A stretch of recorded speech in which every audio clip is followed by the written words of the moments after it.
Управниот одбор на ФФМ донесе одлука за зголемување на делегатските такси за првата и втората лига. Таксите за делегати во првата и втората лига се зголемуваат за 30%. Екипите на Работнички и Наковски волеј, како и Јанта волеј, обезбедија полуфиналот од одбојкарскиот куп на Македонија во женска конкуренција. Утре со мечот меѓу Фитфан волеј и Пелистер волеј ќе биде познат последниот патник. Вардар Неготино викендот гостува во Струмица кај Беласица. Тренерот Горан Тодорочев очекува од Струмица да се вратат непоразени. Следен надпревар против Беласица.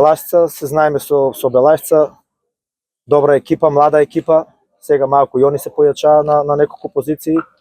Очекувам да изиграат децата максимално да го дадат, па мислам дека непоразени ќе се вратиме од Струмица.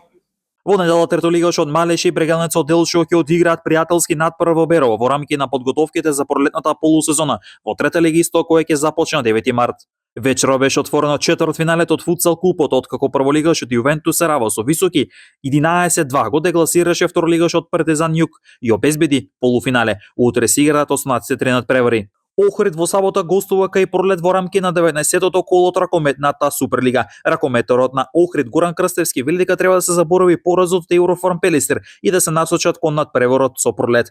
Вели дека подготвени очекува да одиграат добар надпревар со цел да стигнат до нови бодови. Гледавте една минута спортски вести на спортска мрежа.